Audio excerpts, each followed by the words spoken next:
Hey man, what's up? Hey. So check this out. I upgraded the studio here. So Well, look at that. That's pretty good. yeah. Not bad. And now check this out. Whoa, it's Inception. Yeah, right. Because you know what they say: two Eds are better than one. Welcome to Karg. Calling all retro gamers. Calling all retro gamers. Calling all retro gamers. Calling all retro gamers.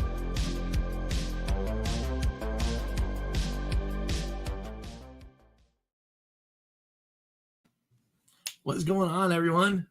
Welcome to Calling All Retro Gamers. One of your hosts, Rich, and it's Space Ed. RetroKillDashNine. Yep. Just floating around in space. That's awesome. Whoa. You're gonna get me one of those. I gotta tell you. I'll hook you up. And for those of us who are just listening to the audio podcast of this, you really need to come in and check us out on YouTube to see the video. That's right. Yeah, I mean, if you're hitting us up on the podcasts, make sure you check us out. It's live every other Tuesday on the YouTubes at around 9 p.m. EST. So yeah, if you're in, check us out. It's a fun time. So what's been going on, man? It's been a little bit since we've been able to just chat and hang out and do the retro stuff. Yeah, it feels like forever. You know what I mean? Yeah, no, I mean it really did. We had that cool like play and chat stream. That was neat. But yeah, it has been, like, so we got some cool topics to be talking about. It's gonna be a cool one, I think, today. Maybe a little spicy. Who knows where it's gonna go.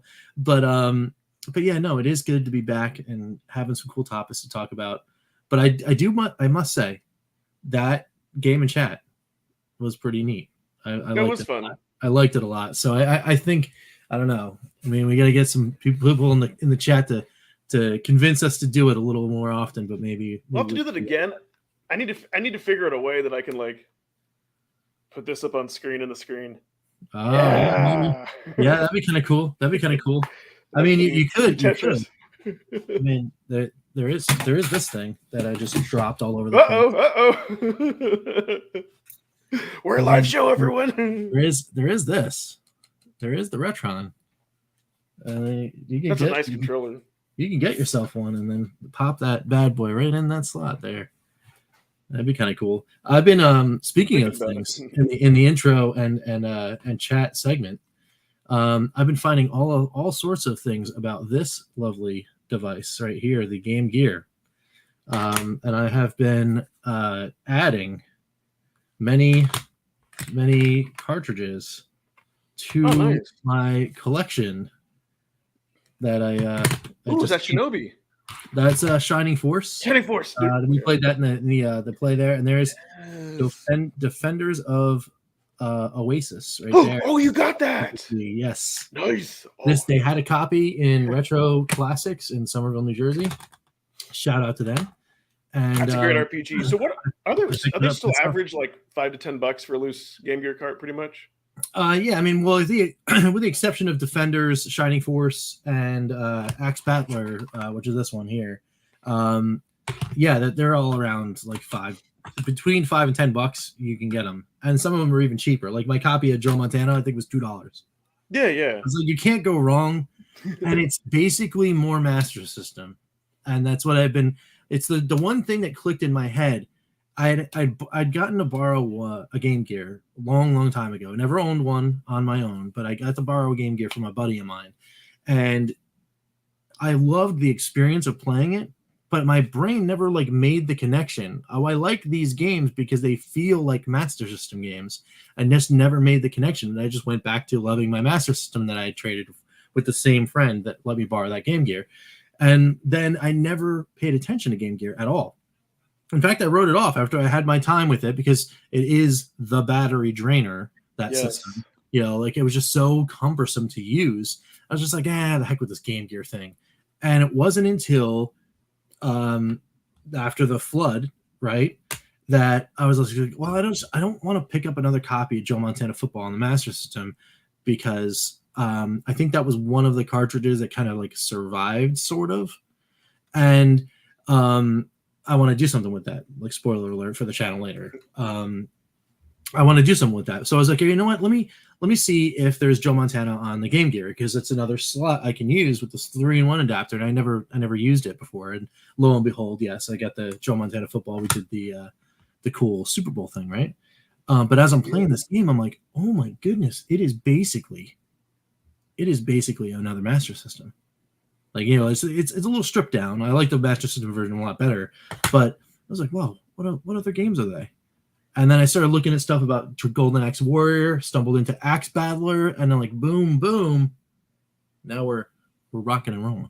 So since you brought up Game Gear, stay on that topic for a quick second. So yeah, sure, yeah. I remember I did get one back in the day. I mean, loved my Game Boy, but you know, was intrigued by it being color and it was different. And so I think, trying to remember at the time, it was like 150. I know it was more expensive. And I think that the first game I got with it was like Terminator, because it was on sale, which actually was a pretty good conversion. But you mentioned the battery life. So remember back in the day, I think like Radio Shack, they were like I think maybe they were one of the first of only to come up with rechargeable batteries. And they were purple. And they said Radio Shack, and you had to get like a special charger, and they were, you know, they were like pretty expensive. And I could remember like rechargeable batteries. Like, I want to say it would take like 8 hours, like whatever you could maybe like fit in the thing, like with like 4 AAAs or what, like C's or D's. I forget whatever the Game Gear took. Mm-hmm. And so I want to say off of rechargeable batteries, I think maybe I got 2 hours. And then I think I had like 2 sets of them. So you try to have one set charging, the set playing.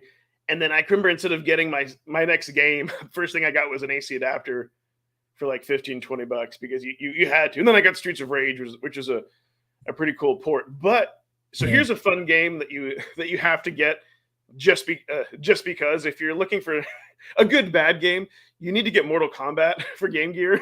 Okay. And so because remember, it has stripped down graphics, and you can't play Kano for whatever reason, so he's taken out. But there's like one kick button, one punch button, and start as block. So you can't pause it. But back in the day, I mean, it has blood. So, but back in the day, it was awesome just to be able to play in the car. Like you didn't care. But if it's like $5 or $10, I would be curious to see how that plays on the Retron, or if you can remap the buttons. Like if you could remap R to be block, then actually it would be pretty playable. Oh yeah, maybe. Yeah, Master System version of Mortal Kombat. Yeah. Well, you know what? I want to say there was a Master System version of Mortal Kombat. Not in this territory, but let me just see something here. Mortal. Now, the sad thing about Game Gears, though, or on the topic, because the capacity, is one of those devices that had cheap capacitors. So if you do find one on the secondary market, you definitely have to get it. You have to get it recapped or trussed. And then it's kind of like you probably want to upgrade the screen because the IPS screens are gorgeous. But very least you have to get it recapped. And I think there's mods too where you can get in, like you can use like a USB-C instead of the charger. Yeah, I don't know if there's a portable battery, but they did have portable batteries for the Master System. There were like these weird things. They almost looked like fat Wiimotes, and they had cables. You plugged them in to where the battery slot was. And then it's like this, I got this giant honking thing. You got all these cables coming out of everywhere. It's just a mess, this thing, but it's so fascinating. And I love it so much. Like I will most likely, cause they're dirt cheap right now. I will most likely get my hands on Game Gear proper. And I heard even there's also Game Gears. There's adapters for Game Gear that allow you to get that video out. And video. Oh yeah. So it was like, all right, well, I know it's analog, but I have devices that I can hook up HDMI and do some capture. So yeah, maybe that'll be something that we could talk about. Like I do later on the channel, but it might solve my Axe Battler problem because this game I've been cleaning and trying all sorts of different things to get my Retron to play this thing, and it won't play it. It will not play my. That'd be good to test. Just make sure you get one that's recapped though, or don't pay too much for it because Yeah, or if you've got mad for soldering skills, even if you don't get the screen upgraded, that's a so depending on the age group of the people watching. It's another fun fact: you could get a thing called a TV tuner. Yeah. We had analog, which I never got because back then I think it was like over 100. It was like $100. It was like like almost as much as the system. But that's like how crazy. Have a portable TV. Yes. Yeah, that's pretty. It is pretty neat, right? But I'm so glad you brought up the Game Gear because it segues. We're talking about big hunking portable devices. So yeah. You want to head into the first topic? Yes. Yeah. Let's do it. So right before we do, though, right before we move, I'm gonna hit this banner up, and normally it says, "Hey, you like what you see? Go to the YouTube channels and hit us up because we all have YouTube channels. Go in and hit us a like, hit us a sub, go over there. Add your channel's been doing awesome, and I've been trying to plug away, get to 800 so I can start giving away stuff, which would be awesome. But if you just notice right there in the last part, there's a phone number right there. There's a phone number, and that phone number just so happens to be 929-548-2274 or 929-548-CARC. That's right. You can give us a call on this Google Voice number. It's a Google Voice number. Don't worry, we're not going to pick up and answer.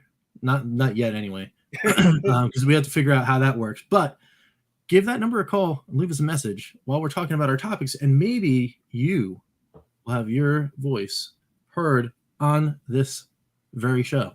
So I'm just going to throw that out there because I think that's pretty fun.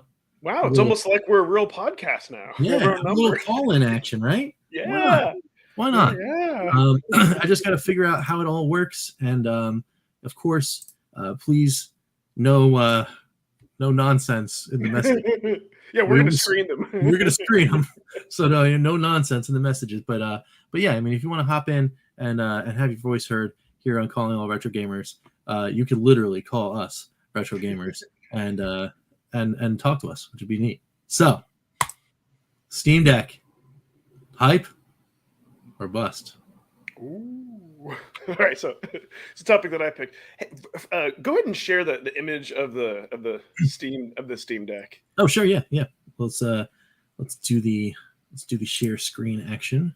And just note, if you ordered this Steam Deck and you love it and you want it, that's awesome. I'm gonna totally hate on it, but I wanted to give some opinions. So here's a few things I thought were interesting and why I wanted to just share the image. So for me, first of all, okay, let me take a step back as far as a portable.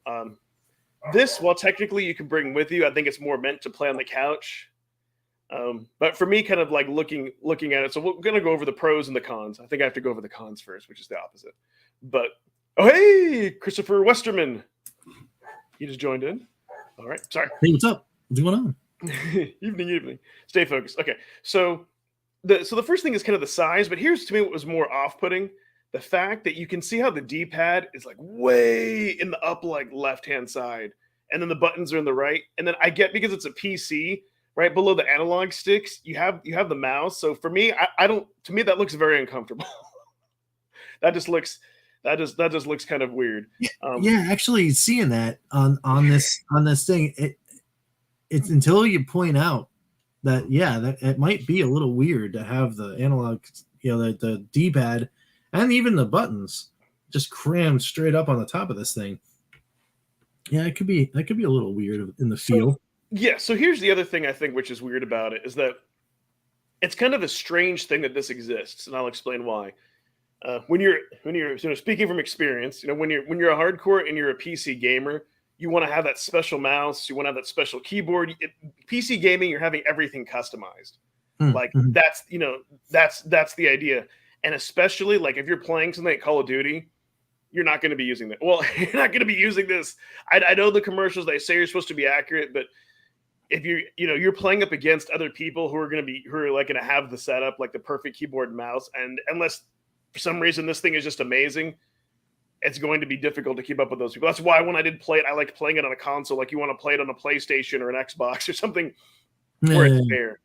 So that's the other thing. But so those are things that are kind of weird. And for me, this is like, it's not something portable. It's not like hey, I can fold it up and put it in my pocket. It's like I'm stuck at grandma's house for the weekend and I want to bring my PC library with me.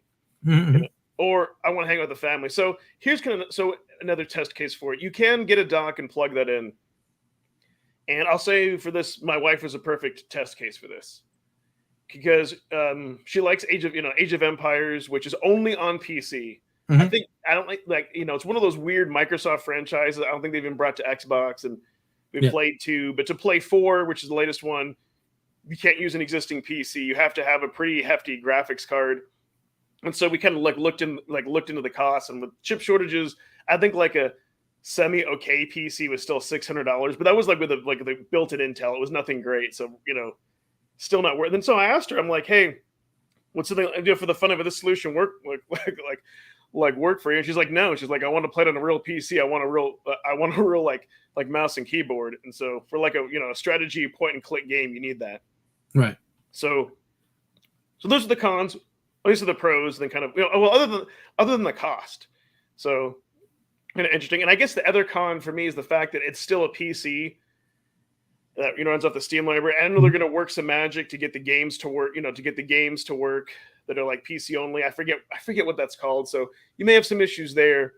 But to talk about the pros, so here's the biggest pro. And let's say I'm looking at you, Nintendo. Unless Valve goes out of business, the Steam store will always exist. It's because they've started off that way. It's not in 5 or so years and the Switch goes end of life because they say it's halfway through its life cycle, then that store is going to go down and the Switch 2.0 or the Sony. Xbox has actually been pretty good about keeping backwards compatibility. But so chances are you'll always be able to have your stuff. Now, of course, as newer games come out, I may not be able to run on this, but your older stuff for it. Beside the point. The other thing that I think so, kind of a secret. Here's why I think a lot of people are getting this. Is that because of the Steam store, you can install RetroArch. And this being pretty beefy, I think people are going to use this to emulate PS2 and GameCube and stuff like that. Really? All right. I mean, that could be an option.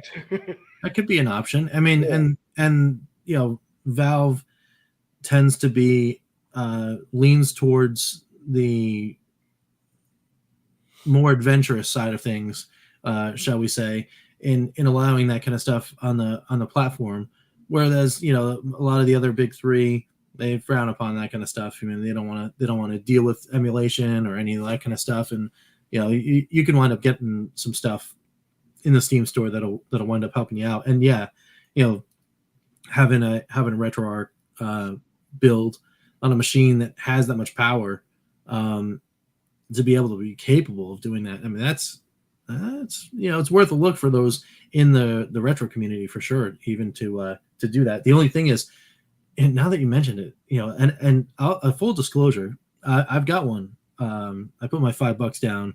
I'm on the list for one of these things. So, but looking at it now, I'm like, is that going to feel weird in the hand? And when I'm holding it, is and the way that I hold it, is my thumb going to keep hitting that pad under the thumbsticks? And the D-pad is way up high. And so and they claim between 2 and 6 hours of battery life. I think it's going to, funny that you brought up Game Gear. I think it's going to be more like Game Gear battery life, unless you are playing retro games or, older games. Yeah, it depends on what you're asking the thing to do. But yeah, I mean, so the cool thing about it for me, right, my pro is, and it's the biggest one, the reason why I put down the $5 is because as much as I would like the idea of PC gaming, if I wanted to play PC games and do what I do on my channel, right? Play PC games while showing things and recording things, right? I can't do that with the machine that I have. I've got a nice little Asus laptop, and I'm sure I could get it done, but everything's so cumbersome. I either have to have my double screen thing, I'd be paying attention to something else or whatever. And asking the processor to fully render a game while capturing it and or sending it out to the internet is it's a crazy thing, right? So I want another device that I can plug in to my HDMI chain, so I can have it duplicated on a TV that I have right next to me, and the Steam Deck, gives me that option. it gives me the availability to consoleize my PC games, which is cool. That's a huge plus for me because now maybe I'll play them more. Right? I've been sitting on probably several hundred indie and obscure games on my Steam library for years. And I haven't touched any of them. And the reason why is because I'm never at my PC not working. You know, I use my PC to be on here, right? I use my PC to shoot my stuff. I use my PC for some of my work things, sending emails, doing all that kind of stuff. I'm never gaming on this device. But if I had another device, especially one that's portable I could take with me, that gives me access to my library of all the Steam games that I've bought, you know, that's a huge win for me, because it just gives me more access. Now, that may be a case where it replaces something like, for example, the Switch outside of the Nintendo titles that I might want to play. You know, the stuff that I'm not going to get anywhere else. So now here's the devil's advocate. That seems like a good use case, but it's like, well, then once you start to get to the $600, you're like, if I spend $1,000 and got another laptop, unless there's some really GPU intensive games, you know, effectively that could do the same thing. But definitely, I mean, that's a good use case. So that's well, and that's true. You're absolutely right. It could be a case of, you know, having an issue where, why not just get another, you know, PC or do whatever. But it's one of those. It's another one of those things where it's convenience for me too, right? I have a funny feeling that the Steam Deck is just going to be, I hit the button, it's going to sign me in to Steam. I'm going to have my library, and I hit my game and I play it, just like any other console, right? Oh, totally. You're not going to have like that Windows layer. It's gonna, you know, it's based upon Linux. It'll boot to it. So you're definitely good to go. And then you can also then I guess because it would be smaller, more portable than a laptop than when you take it to work or whatever to do, like, good times on location, you could pop that out and hook that in. So that's, that's a legitimate use case for the ease and portability of having another device. It's just too bad you can't test it, because that was my only concern. Like, are you going to have to hold your hands? You know, you're going to have to hold your hands up, or are they going to be comfortable around? You know. Yeah, I mean, and it's one of those things where you're like, yeah, you're right. I mean, I don't think you can go somewhere and hold one of these things in your hand right now. Yeah, you're not even a demo model, so you know, maybe that's worth the look, right? Maybe that's worth the, you know, checking that out. Make sure that, you know, like maybe we want to hold it before you commit, you know, because these things aren't inexpensive, right? I mean, the top model is $650. It's crazy. That would only be a make or break, but then the funny thing is, you can get a dock and plug in a mouse or keyboard. Yeah. So, and then kind of looking at that real quick, if you want to show, what is it called, like the Anio. Oh yeah. Let me switch out here to the next one. Yeah, there are other alternatives, right? That's where, you know, we were going with this.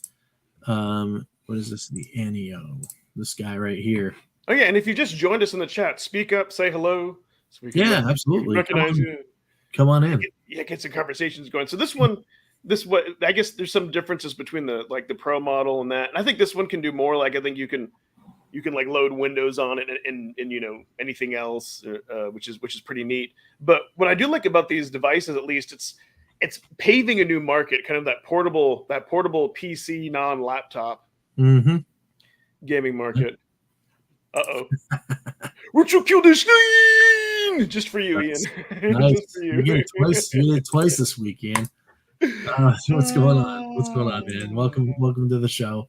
Heck yeah. But yeah, I mean, this thing looks an awful lot, you know, like what you would see as far as the handheld layout that you would be expecting, right? Yeah.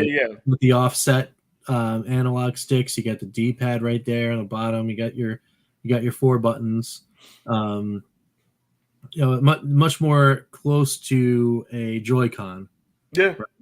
Right? In that sense, and the Switch is okay to hold. You know, I can hold that for a little bit, as long as this isn't too much look at the more price. heavy. That gets to that. I mean, $1,200. You know, like that's more expensive than the Steam Deck, because the Steam Deck is like the higher end is like 600 and something, and that's more expensive. I think than if you get the Steam Deck with the with the dock. So, but the good thing though is the Steam Deck, you can upgrade the NVMe drive, and it looks like this. So at least you can upgrade and replace stuff. Yeah, it's pretty cool. I mean, it's got a AMD Ryzen 7 4800U in the Pro unit, which is pretty nuts. So that's a full blown laptop processor. Yeah, in the handheld. So I mean, again, it's not bad.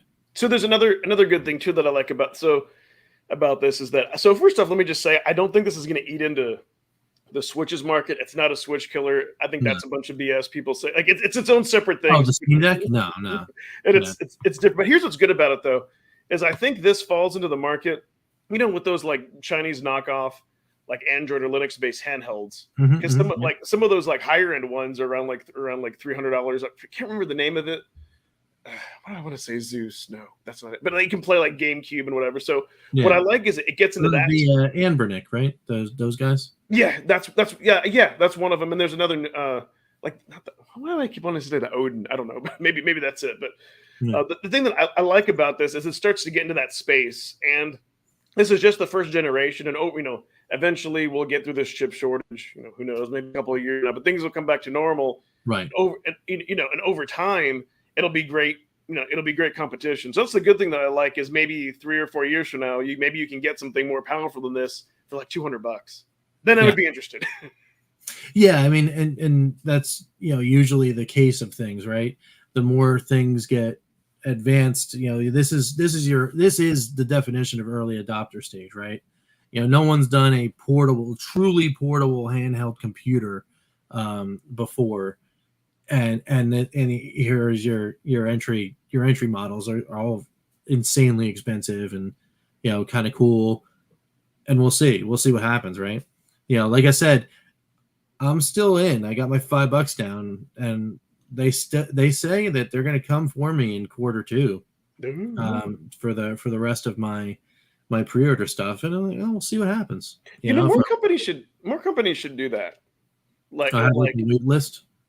Yeah, because let's say 100 people, that that's $500. But I like that because some of these devices, I may put for example, let's say the Analog Pocket, that's something I wouldn't want to, I don't want to wait a year for that. Let's say if I consider, hey, I wouldn't mind having a better screen, but I don't, maybe a year for that. For me, that's too long to wait. But if you could put in $5 and maybe just wait a month or two and then decide if you want it, and then okay, if you don't want it, who cares? It's only $5. That's right. That's like a coffee. That's no big deal. And it helps, even though Ian tried, and they get sold out immediately. These things. But even though Ian tried, that does kind of solve some of that weight issue, though. At least you can get on the list if they were able to open up the second round. Now, and the reason why Valve isn't doing that, obviously, is your second gen might be the thing that happens for you, Ian, because the reason why they're doing that is because they can't make them, and they know they couldn't make them. They knew they couldn't make them enough where when they open up the pre-order day, on that day they open the pre-orders up, they already told you, look, there's going to be a handful of people that are going to get them in Q1, in a handful. And there's, of the people that got them, I know one that got them. That wasn't an influencer. Yeah. That actually got in and ordered it and actually received it already. So that's incredible. That is. See, the other problem that I have, it's Analog does this with, and they're not the only companies. I have a problem, let's say, tying up a couple $100 or whatever for something I may not get, until a year or so. So I like the idea of plunk $5 down, and it's not refundable, and then say, hey, you need to commit and pay the full amount now, and you'll get it within a month. And so and the thing, and I've been thinking about this. I'm like, why did I pre-order? For somebody who's very anti pre-ordering, I'm like, why did I pre-order the VS? And I could, and I, even though we're not supposed to bring up Evercade in this chat, but and I bring that up because I had the portable, so I could still play my games. So it's not because that was a 6 or 7 month wait. So it's not like I was waiting and I couldn't do anything. So I think, and it was a company that had proven themselves. It was 99.9%. So I think those were the two things. I still had it now. It's not like I, just had a stack of games I couldn't do anything with. And then it was just like a cooler enhancement. So I think for me, that's definitely definitely the thing. Because like for me, it's about hype. Like even like when like the Link Game and Watch came out, like if I could have run out to Best Buy that next day and buy it, I probably would have. But then a few weeks or months go by, and I'm like, yeah, it's not. You know what I mean? Like it's not as hot as it. I don't. That's how I am, anyways. Like if I could pay it and get it now, cool. Otherwise, the hype dies after a while. Exactly.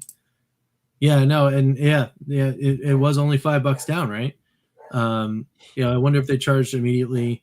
Yeah, maybe. Maybe. So think about if 1 million people wanted to reserve, that's like $5 billion. That's insane. Yeah, right. For a product that doesn't even exist. But again, it's another smart thing though. They do the $5 thing because if people get impatient, it's too long, they don't want to wait anymore, whatever. I mean, it's $5. You get your $5 back, you're fine. You're not in it for $650. Yeah. Like waiting on this thing and then be told, oh, we're gonna have to, you're gonna get it in Q3, maybe, or Q4, like a year after. And it's like, that's crazy, right? So, I mean, good on them. But yeah, I mean, this is an awesome topic because it definitely shows that there are all sorts of different sides of this coin, and people can want this thing for completely different reasons or not want it for the same or different reasons, right?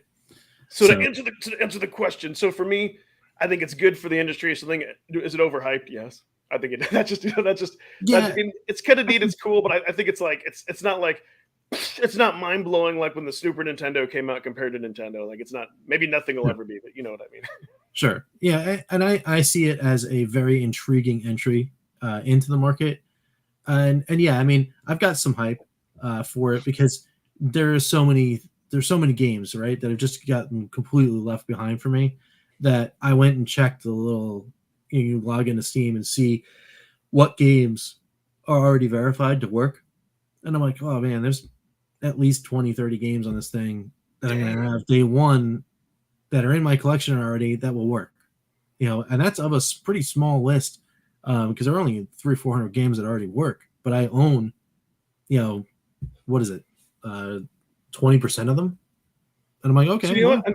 I'm glad that you mentioned that because before I got back into retro gaming for a while, I used to buy like humble bundles, like a lot of those like bundles where you get indie games, and I have like a couple hundred, at least over 200 indie games. So there definitely would be good use for me though. When it gets smaller, like phone size, like if they come out with like Steam Deck version 3 or 5, that's like this big. Yeah. It has decent controls, and I can play all my games, and I don't feel like it's a PC, and all the glitches are worked out, and it's like $200. Like it's the cost of a Switch or less. Yeah, no, that's cool. Yeah, I mean, but it's gonna take us, right, the people that are in the forefront that go in all in for this thing to make it happen, right? Because if no one buys them, then Valve goes, well, that was an experiment, didn't work, and then they just move on. And it's not like they haven't done it before. Yeah. It's not like they haven't done it before.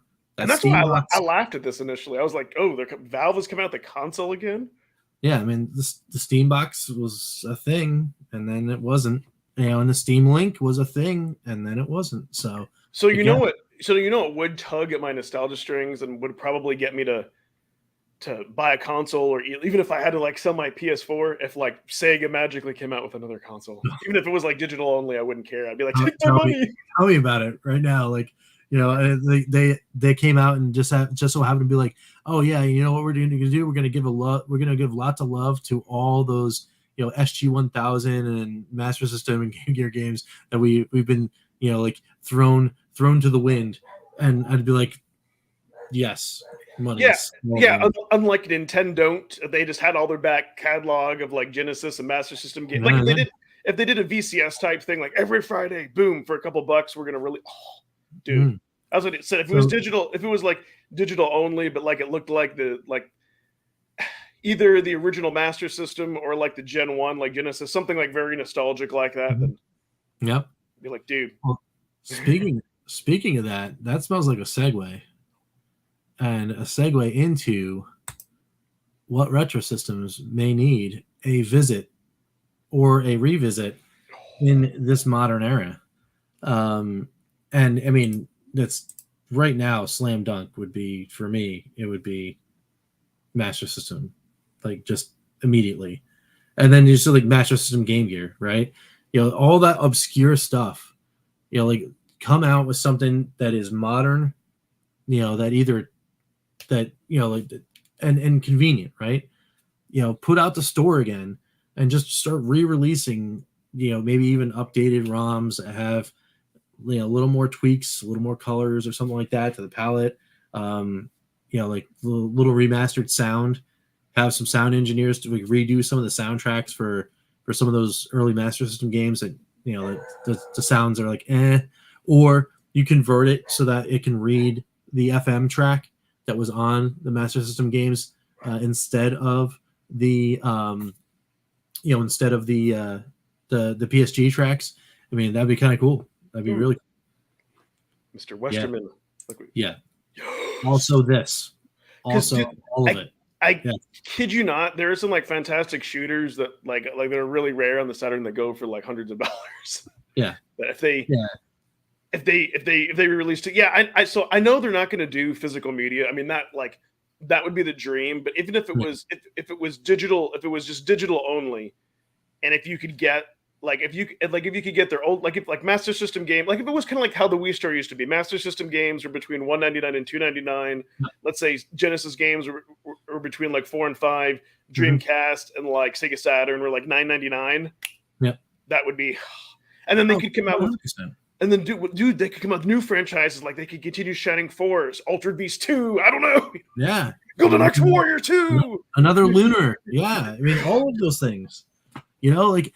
It's just, oh man, it's so like, yes. So I guess the answer to like what retro systems need to visit or revisit, like mini-ized thing, it's just Sega, right? I think Sega is just the answer for me in general, because there's so much more discovery that could happen. And I had a Sega CD, I had a 32X, I didn't get a Saturn, and I got a Dreamcast. So I did dabble in that discovery, but there's so many games that got left behind, especially on the Dreamcast, because there was a whole bunch of games that were there and then they were gone and I couldn't get them. And I didn't think to go and get those like lots that were on eBay back in the early days. You can pick 20, 30, 40 games up for a couple, like $100, and then all of a sudden you have them. But now every single one of those games is $100. So you're not picking up, a couple hundred of them. You're picking up one. It's crazy. It's crazy. So you know what, Rich? Okay. So this ties back to the first topic, revisiting. Yeah. What if? And I think they could do it for like $100, between 150. What if they came out with kind of like a Game Gear Mini? And what I mean by a mini, like keep it phone, like don't keep it honking huge, but make it like small. Make it like smaller, maybe not as thick. Mm-hmm. Have it with like a nice like IPS screen, and then they could have like 20 built-in games, then maybe that would be $100. And then if they made a deluxe model that would be the same thing but had like a Game Gear slot or like a Game Gear Master System slot for $150. Awesome. Yeah. Oh, and HDMI out. Yeah. Then that yes. Yeah, but yeah, that's what you do though, right? You do all that stuff, you bring in the modern convenience. Yeah, I mean, exactly, Chris. So many Dreamcast and Saturn games never left Japan. I know. Get them over here and make it convenient. Have HDMI, have 1080p, do all the upscaling, have a way of getting these games in there and either fan translate or any of those things all day long. I'm throwing money at a screen if that happens all day long. Because I just want to explore. I want to explore and see all these cool games. Yeah, definitely. Yeah, agree with the Game Gear Mini. Yeah, absolutely. Maybe Sega would indeed launch one, since they only did a little one and a micro. Yeah, there was that little micro thing. That was more of a joke though. Like that was just kind of like a fun, Yeah, but well, how many people like freaked out about that thing, right? Yeah. And it's just like you guys are shooting yourself in the foot. You got all these properties, and you throw out something as a joke. Everyone like lights it on fire, like let's go, and they're like, maybe. It's like, no, not maybe. Do it. I would even, yeah. Or that's the thing that's not. I think even too Sega version. Oh, a Sega version, like the Nomad, like that would be. Yeah, Yeah, yeah, but yeah, that would be cool, right? A handheld 6-button. You got all Sega stuff in there. Ideally, we're talking now, especially as if you're talking 16-bit and younger generation. If we want that to come out, ideally, yeah. Sega can work out a deal with Blaze, and we'd be getting collections to the cows come home. But well, see, that's what, funny that you mentioned that, because I was like, what if Sega kind of came out with like, maybe it kind of looked Game Gearish, maybe it's $200, maybe let's say it's like an FPGA where you could and kind of, where you could but Analog Pocket's sort of already doing that, where you could pop in Genesis cartridges or map, so they might as well put it for an existing ecosystem. But I'm telling you, even if they came out with something like as good quality, like an Abernic handheld, or between an Evercade, had $100, had 20 built-in games, and had had a couple Sega Saturn, some Genesis, some Game Gear, or maybe more, it would fly off the shelves. Another one that would fly off the shelves too. What if they did that with the Lynx? That would be yeah. We're kind of getting it right now with those collections. The Lynx Collection 1 and 2 is 40% of the goods. Yeah, the US releases. So like that's awesome. Yeah, that's awesome to get that. I'll throw out one more. What about the Neo Geo Pocket? Yes. Yeah. That would, dude. It's a small library, but those games, some of those games are straight up bangers. Oh yeah, and they're expensive. Some of them are a couple $100. It had like a color screen. In addition to that, because I know Neo Geo has put out several other consoles, if they actually put out like an AES, digital downloads, yes. Dude, that's awesome. SD card expansion, absolutely. You know what? SNK is another company where and I know those systems have been hacked, but one of the reasons because they don't offer any extra games. But I'm telling you, if they had like the form factor of a mini AES, and if you could switch between the arcade and AES mode, and had like a bunch of built-in games, but I like the idea of an SD card slot and getting more games. Then that would actually kind of like the egret. That would kind of be like having physical media. I gotta show something right now.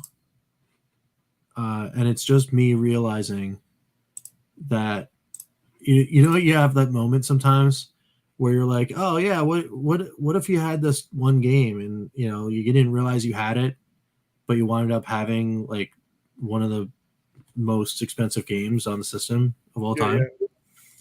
Yeah, so I'm now years old when I find out that that's happening, because upstairs is a copy of this game. $2.99 loose. Wow. Loose. I don't have it complete or new in box of it, but I do have a copy of False. Oh wow, that's crazy. I never knew. I had no idea. I was just like, oh yeah, it's a cool game. It's neat. But $299. Dude, you could probably take that to your local retro store and trade that in for some nice store credit.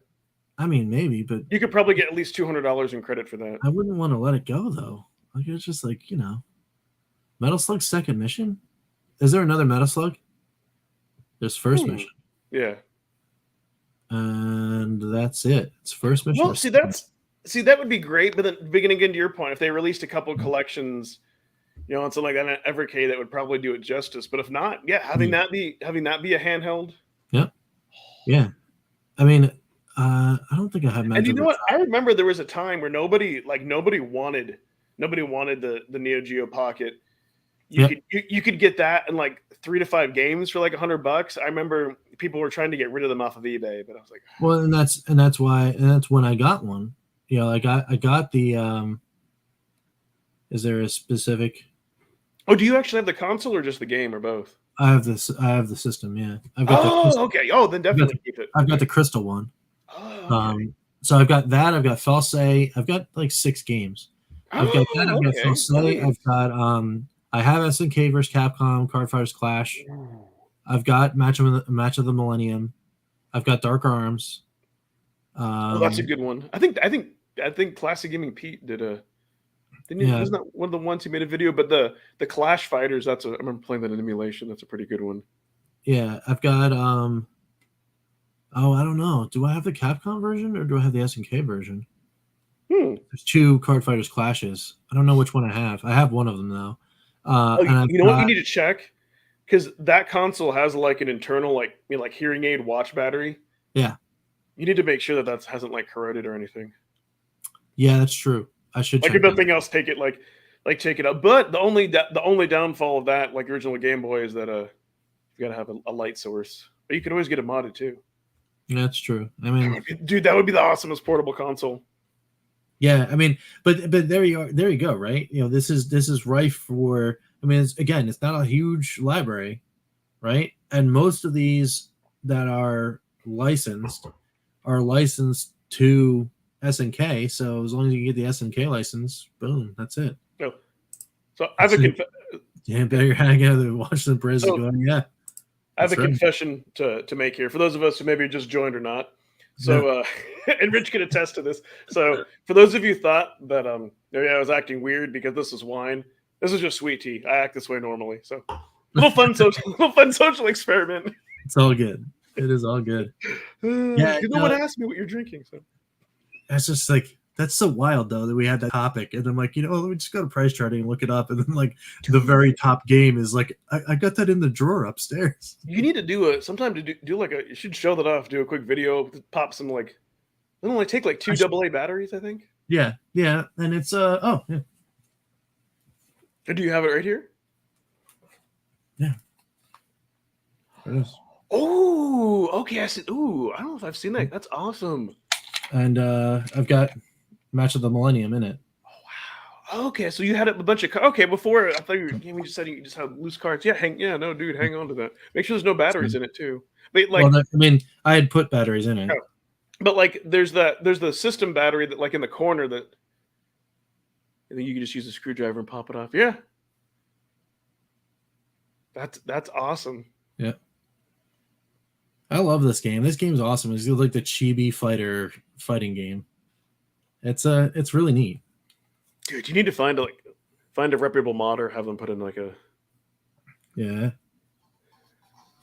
Of course, the trade-off is and the battery life is gonna go down. Speaker still works.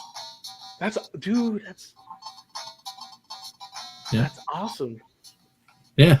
I mean, I love this thing. I've had it for a very long time. This has been in my possession for well north of 12 years. No, actually even more than that. 15, 16 years. I had this before I got married. And dang, so the OG owners. That's awesome. Yeah. Yeah, they should re-release that. Yeah, no, again, yeah. Like all these things, like let's do it. I'd love to see another one. I'd love to see them make a modern way to play Jaguar games. Somebody get a Jag, and like instead of just HDMI modding a Jag, like reverse engineer the Jag, so that it can be made into one of these like a Retron or something like that, like an FPGA. Yeah, or an FPGA, or even if it was through emulation, because by no other means they could make it work, or they just had to do it. Do that, and while you're at it, because there's Retron, there's a Retron 77, right? Make a Retron 79, please, and give me my INTV that I can just plug my cartridges. Come on. That'd be great. Coleco, all that stuff, all that second generation stuff. Somebody better work on that before I just figure out how to make circuit boards and do it myself. I have to give props to Nintendo for launching the NES Mini. If they didn't, wouldn't be getting back into retro gaming. Now we got all the classic mini consoles, retro focused, like the Evercade. Yeah, absolutely. Sometimes it does take a big name to kind of just put that out there and say, oh yeah, there's stuff going on, right? But that happened with the resurgence of arcades. The arcade one-ups. Yeah. The reason why all the other bigger arcades are starting to really gain traction is because there's companies like Arcade One Up. They're putting up these little things. Oh, well, you can have this little mini one in your house, and then you play it for 5-10 minutes. You're like, oh man, what's great? Going to one, and then you search out, and then somebody's already got got Yestercades down the street. We got Galloping Ghosts. You got the Fun Spots. It's been there for years. All sorts of cool stuff to be had and play, which is awesome. So, man, this is great topics today. I'm really there. So yeah. I think this is your topic though. Yeah, it's all right though. It's all good. Yeah. So, but not to end on a downer, but do we have the retro blues? Retro blues. I don't make me think of like Guns N' Roses Shotgun Blues. Oh, sorry. Oh yeah. Man, that's a deep cut right there. That's awesome. Sorry, I do. So blues was that on the Spaghetti Incident? I think it's like Use Your Illusion 2. Oh, okay. Or maybe it's Use Your Illusion 1. Where's one of those? Maybe I'm getting confused. It's one of those, or Appetite for Destruction. I don't know. One of those. From one of those. Yeah, it was back. Like those were the albums that everybody likes to talk about. Spaghetti Incident is the one you don't talk about ever. Right. Yeah. No, I can remember back in the days, little town I grew up in, where they didn't have like radical CDs like that at Walmart. So I remember like getting like tapes from buddies and all that kind of high quality. Like, here's $5, dub it for me. That's. I remember going to Suncoast and buying, In Utero on tape. Like having that was my big purchase for the day. It was crazy. Oh yeah, totally. Yeah, no, there was a time where I was like hugely into CDs, take chances on albums, and then everything else. And so retro blues. So, and you can also say video game blues. So yeah, here's what's kind of interesting about this, because I know this is going to sound like first world problems, but sometimes, and I know this gets talked about, where you just like you find it more fun either to tinker with video game stuff or to watch other YouTubers. You just sometimes you just kind of feel like like you're not really sure what to play or what to be into and all that. Yeah. And for me, it's just I get and I've said this, I get bored of games really easily, and maybe it's like the fault of MMOs, but I guess like when you grow up as a kid your whole life playing them, and then you played like every kind of variation of a type of game, sure, then it's just like after a while. So sometimes I just have that happen, or I'll be honest, like this I'll keep next to my bed that has Tetris in it, and sometimes I'll just like play this just because it's there. I don't have to think. There's a card in it, and it's Tetris, and if I play that for 10 to 20 minutes before going to bed, then then that's no, I hear you there. That's for sure. That happens to me a lot. Whatever I can grab and play that's easy sometimes is what I'll play.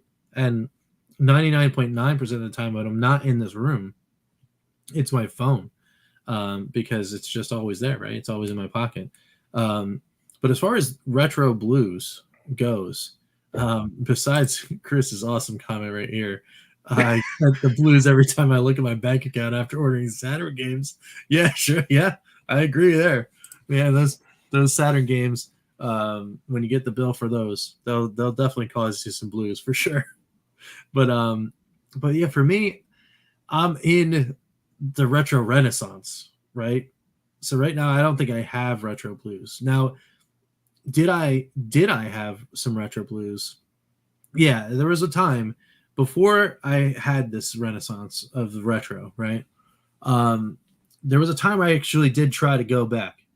I was playing a lot of PS3 and the PS3 generation, and I was like, you know what? Here's some cool old games. Let me pop in some Castlevania, Symphony of the Night, or let me play some old school Final Fantasy. 1, 2 US, 3 US, and I'd play them for a little bit, but something just didn't click. It didn't. I guess it wasn't enough time that passed. So it's just like, oh, it's not. I'm kind of like bummed out because it wasn't the experience that I was looking for, right? It wasn't like, it just makes, it does give you the sad a little bit, because you're like, oh man, I used to love this game, and I don't know why I'm not getting that feeling anymore. But right now for me, that I'm in my retro renaissance, it's completely the opposite. I could take any game, and pick it up. Golden Axe Warrior, perfect example, right? I used to love playing that as a kid, and I pop this thing in, and I am in it. I am all the way in, ready ready to play some more. So like blues, no, none of those blues for me right now for sure. But hey, who knows? I mean, maybe they will. Something will get me, and then maybe I'll get the blues, and it'll be like, yeah. So for me, it's and that's and that's why I got when I say like I got of like playing like emulation, like with traditional emulators, like on a PC or Fire Stick, because then it would be like all exciting at first. Yeah. And then afterwards, I'd be like, I've already played Mario. I've already done this. And then it just been overwhelmed in stat. So at least like with Evercade, it curates that down for me. But like right now, like I'm waiting for the Renovation Collection, and it's like killing me because I do have stuff to play. And like, believe it or not, like the Atari 1 collection, like Atari, and then like the Namcos, like the play pack, like those jump in, jump out. Yeah, I love those, like to pick up and play. But it's just for me, like just the excitement. I think I've talked about like going to the movie theaters and you see coming soon. Like sometimes I'm like, oh, I wish I was watching that. And so it's weird. Like for me, just like the discovery and the suspense of something new coming out. Like I think, let's say if I wasn't into Evercade, then hopefully I would have found out about something like Mega Cats or Pico. I think honestly, I would be collecting like those new games or those homebrew games, like the Jaguar and Lynx get a bunch of those. So yeah, an easy way to be able to play those like on a console, like we talked about before, right? Would be kind of neat, especially Jaguar, because you can't really play that on anything but a Jaguar. That's too ungodly, expensive. But yeah, I mean, like sometimes like because I look at it this way, like if I really, let's say, wanted to play like Zelda 1 and 2, like like I could, and I even like on my GBA, I have like the the one for Super Nintendo that I like a lot. So sometimes I ask myself, well, why aren't you playing some of these classic games? And it's weird. I think as I've gotten older, like I really just like score chase games, or I really like a good RPG. So I don't know. But I need something that I can just like pick up and play, and not have to go through hours of tutorials or. Yeah, I just have to be in the right mood. It's weird, or like like the last show when I played like that, Streets of Rage whatever, that remake, like that was awesome. Yeah. And this may sound kind of silly, but sometimes you just have to put in a game and not think and just play it, and just like make yourself play it, and then it's really fun to get into it. I think you're right too. Sometimes it is just you actually have to not just look at the pool, but you have to jump in the pool and experience it around you in order to actually feel it, because you could wind up turning yourself away. It's like, oh yeah, that was a cool thing that I looked at, and you never turn it on to play to experience it, but you just kind of like get the memory of it, and then you're like, yeah, but I'm not going to play it because whatever reason. You got to actually, I think it's important to just sit down and actually play too, because that's where you get all of the connection, right? You get the connection back because your body remembers, right?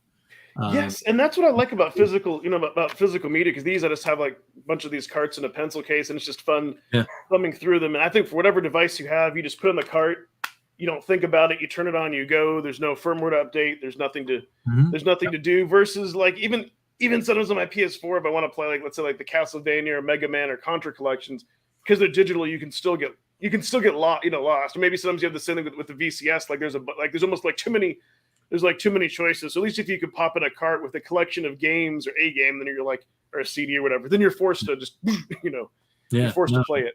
Absolutely. And then like with the Retron, you just like whatever you have, you slam it. Like even now, even though you have like a dozen games of like Game Gear Master System there, at least it's like, let me just pop in this cart. Let's see what it is. And that's the whole idea of your Fun for Fives. It's like, let's not think too hard about this. Let's pop in the cart and boom, we're done. Exactly. Yeah. I mean, because you never know. It could be one of those things, where, I mean, this is definitely not going to be the example, but I've never heard of, the Interplay 5-in-1 multi-pack game or whatever. Right. But you could just put this in and it'd be like, oh, I couldn't believe I missed this whole game my entire life. Like, where has it been? Right. But again, bad example, because the Interplay 5-in-1 pack I found out was just basically checkers and chess, right? Like a dice game or something. But this is like, but you know what I mean? You just never know. And that's why I do the Fun for Fives are keeping me from having the retro blues, because I am always finding something new. Like always. There's always something new. I'm still there we go.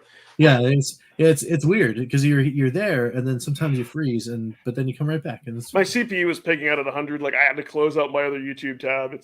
Oh, I think it's because like when you're here and you're in space, it just sucks up all the resources for the lack of oxygen. Yeah, somebody's got to pay for that animation. It's got to be your processor, right? It's like no. So yeah, physical games, but yeah, I mean it's coming with anything else. Just because we're into like retro stuff doesn't mean like we're undecided or anything else. But yeah, sometimes I'll just try to challenge myself, like pick up whatever's in there and just play it and don't think too hard about it. Or if there is digital stuff, and actually I'm glad that hooking I forgot I can also hook in my PS4 and I can play things like the Mega Man collection, the Contra collection, Castlevania collection. I've got those and some other retro stuff. So maybe next time we do that, I'll plug that a modern console, but playing retro stuff on it. Yay! Yeah, that'd be kind of cool. Yeah, I did that.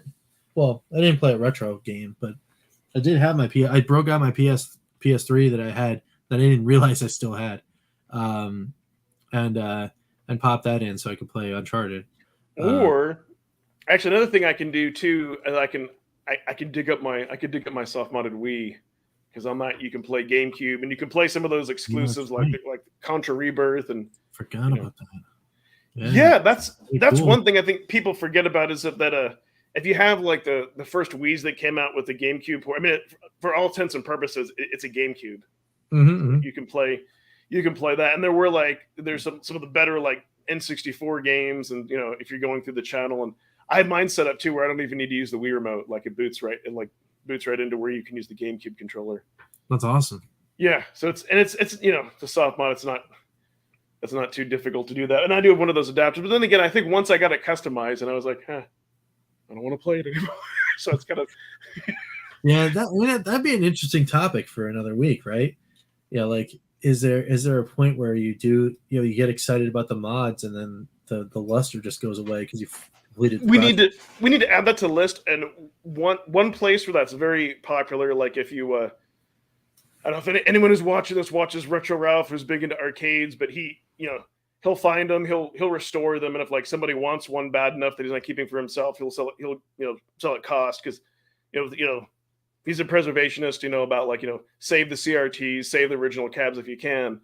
But he's even said like sometimes like just going through and restoring it is more fun than playing it.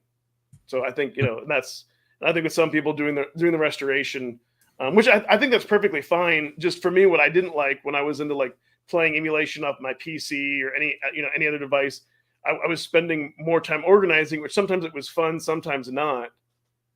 So yeah, that would be another great topic. Is the hobby, is the hobby more fun, or is actually, playing games? Because you could also get lost in the store. And so here's another, speak up in the chat if whatever console you own, PS4, Xbox, Switch, I don't care, if you've ever just gone into the store and just like browsed around for 30 minutes or an hour and not bought anything, but you just like looked at all, you just wanted to see all the options and you're curious, oh cool, I can download that free skin. I mean, I've done that before. Like I've totally done that on my PS4. That I'm like, what am I doing in the store? Like, I'll be like, yeah, is that kind of cool? Maybe not. Yeah, sometimes it's fun. Yeah. I know. I've totally done that. So, all right, awesome. So that was an awesome topic. We got any final things before we call it a night here? I want people in the chat to ask us some stuff. Yeah. Come on in the chat and ask a question. We'll take a few before we head off into this night. Also, don't forget about that number that's been scrolling down on the bottom. You can actually pick up a telephone and dial that number and leave us a message. And then, even if you do on the replay, don't worry about it. We're going to replay any of those messages that aren't caught in our filter, because if you leave a nasty message, we're not going to play it. But we'll play it next week, and we'll get you in there. So, make sure you call in that number. And then once again, that's 929-548-2274 or 929-548-CARG. Yeah. I came back down to earth. Nice. Yeah, actually, and to be honest, the geek in me. I also wanted to test. Yeah, that is CPU intensive. Wow.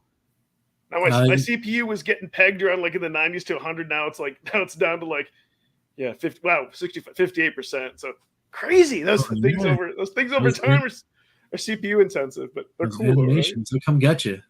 That's for sure. So that's cool. And then for those who missed it, missed the intro, there's the double ed. So nice. Too much fun. Oh, come on, chat. Anybody? Yeah. What the last comments? Hey, Pete. At least one. Yeah, at least one more, right? One more. Come on. More question or something. We can't go until someone asks us a question. How about that? Oh man. 2 hours later. If he's on Eastern time. I'd be like, no one's asking questions, and it's like, oh, I got my dinner. Oh, food. I want to eat. Come on, people. One question. One question. Yeah. You guys are all still here too. Chris, Ian. Ask a question. Come on, people. Question. There's gonna be. It's all right. So okay. In the meantime, though. Yeah. Go ahead. It's like I cannot believe the drive I have to run upstairs and just grab all of them. And then, because I'm curious, again, getting back to the Neo Geo Pocket thing, I'm curious as to which one of the card battlers I have. If it's the SNK or the Capcom. You know what we might do too live sometime. Get all your carts and just plug them into price charting just to see what.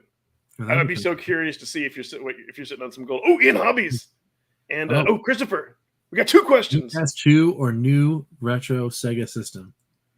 All right. I'll give my thoughts on this. So, as much as I would like them to call it the Dreamcast 2, I think that's been tainted, and I don't think they should use the name retro. I think it should just be a new Sega system that could have, let's say, like a reboot of like Streets of Rage and Shining Force, but have all the retro ones that we love. So it would appeal to younger gamers who don't like retro stuff, and old farts like us would buy it because we want all the retro goodness, and we would like the remakes and the new series.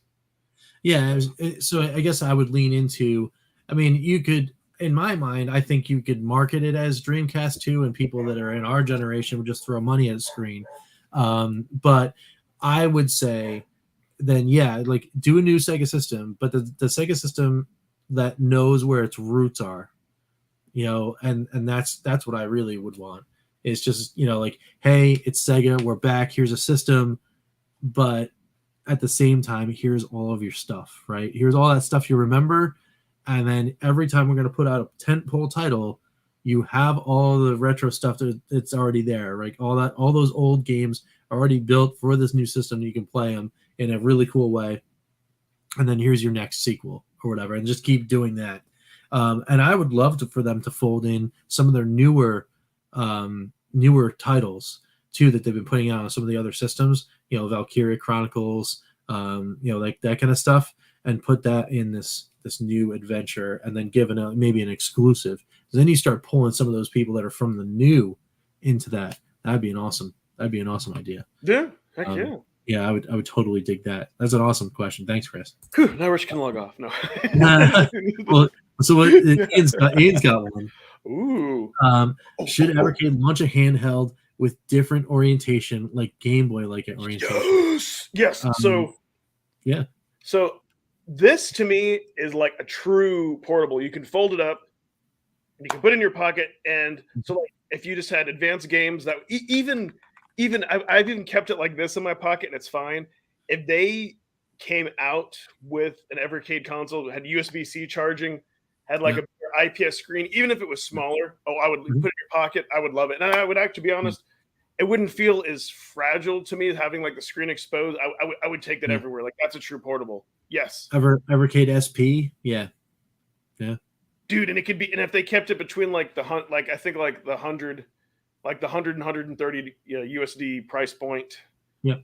And it doesn't have to come with any games, right? Just for something like that, modern with an IPS, I would say I would go for because then what you would do is you also have a rechargeable battery in there too. For that kind of configuration, I would go as high as 149 to be honest. Mm-hmm. As far as that goes, and I think that would be an all right price point. Evercade SP, and then like just think of it. Like, these aren't too much bigger than than a Game Boy Advance cartridge. They're a little longer. They're a little longer by maybe like an inch. So it could get done. The form factor, you could allow it to get done, and that would be awesome. And then you know what they do? Then they have it come out and be fully like jet black with red buttons, and have like a founder edition for around $200. And then I'm like, oh my god, do I get that? Yeah. Yes. And then I just do it because I missed the only one of the founder that I didn't get was the handheld. So Christopher, I know the name, the Ever SP. Wow, the Ever SP, yeah. I want that. You know what? It's kind of funny because I wondered if like the Ever Pocket. Yeah, Ever Pocket. You know what? I wonder if like I think you would even have to have more matter soldering skills than Crow. But I wonder if you could even take like the current one. I don't know. You'd have to like cut the board and reconnect with wires. I don't know. Might be too. Yeah, you'd have to figure out a way of connecting a smaller IPS screen too. Yeah. And then who knows what they would do with the hardware on the handheld, because the hardware is trying to format it for a specific size screen, and you're connecting to a different one. It would have to get messy, but some intrepid person might be able to do that. But that's kind of what I want. Something that you can truly fold and put in your pocket. That's not like too tiny where it's like that one. What's it called? That one console that got kickstarted where it's like $70 and it can play up to PS1 games. You know what I'm talking? Like it's really tiny though, but it's still playable. It's not like the micro. I think I know what you're talking about, but I can't remember. Yeah. I can't remember the name either.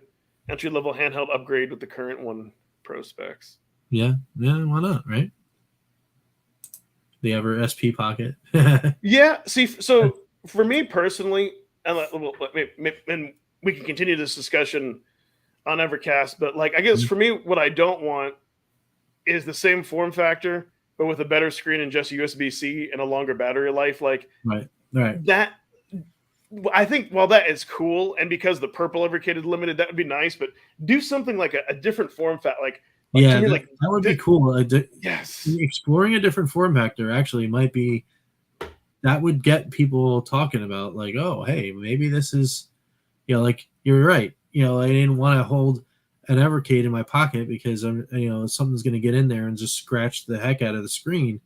An SP kind of thing where you could fold it up and put it in your pocket and then go about your business. It protects itself. And then what I think would be awesome marketing around that time, they come out with some collections that have like some Game Boy and like some GBA games on it or Game Boy Color, Yeah. Boom. There's tons of those licenses that are out there that aren't Nintendo that they could probably gain access to, especially in the Game Boy Advance era, right? I mean, we already have an example of a Game Boy Advance game running from the was it Pico and Codemasters, right? Pico had one and Codemasters had one. Well, and I know Heroes and Guna, one of the worms, one of the worms games. That's right. Yeah, there's been multiple examples. Yeah, need to take note that smaller screen means the OS and UI would need to be changed for sure. Yeah, it would get a little cumbersome trying to squeeze the current one into the size. Well, that's fine. They could make some adjustments. It wouldn't be too difficult. Sure. So that's awesome. Those are great questions. Thanks, guys, for asking. And that's awesome. I think we're good though. Good for the night. It's a great show. Yes, and don't forget to follow Karg, follow on Twitter, follow all of our channels, subscribe to all our YouTubes. Yes. If you haven't, and well, we created content. Thanks for watching. Bye-bye. See you guys. Thanks so much. Calling all retro gamers. This concludes our broadcast day. Click.